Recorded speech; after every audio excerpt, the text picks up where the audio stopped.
Atong sige Pastor Karon Totong. Pastor Hisbon o Pastor Joy, ako nakita gyud labi na gyud nato mga kaigsunan nga malipay ta nga sa katapusan ini nga tuig gisgutan natong leadership mga igsoon.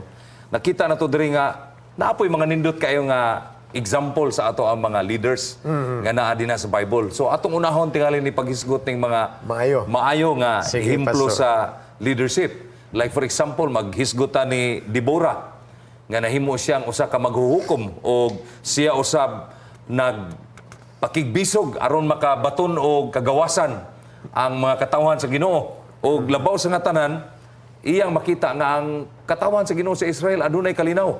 Ug imo ning makita karon kun naa ni ron nga panahon nga leadership mga kaigsunan nindot kayo ni kay maghatag ni natog hulagway nga ang plano sa Ginoo mao gyud ang gitawag og kalinaw sa atong pagdumala ingon nga mga pangulo, mga kaigsunan. Dili lang kana napayuban Pastor Joy.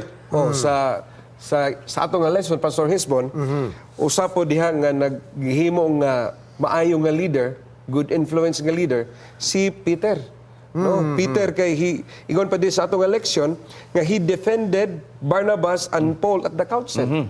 So grabe ang iyahang concern sa iyang mga kauban.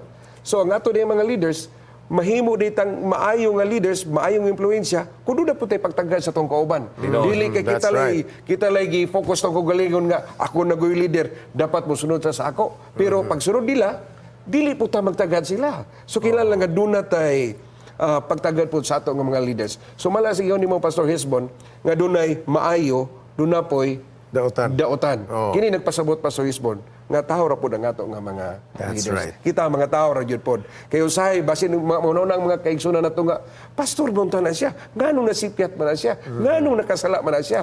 Hinunoan nga tawo ra gyud ta sama sa mga leaders sa Israel. Exactly. Pero ang idealism mga kaigsunan, di mong ginato na malikayan no nga ang mga members sa church mo tan-aw man gyud nas mga pangulo. So dili po na malikayan mga kaigsunan kung naa gani ginagmay nga mga loopholes nga mahitabo in part of the leadership ang mga kaigsunan medyo muangal. Ang mahitabo usahay magpabuyag na lang pud sila because of what they have seen on top leadership mga kaigsunan.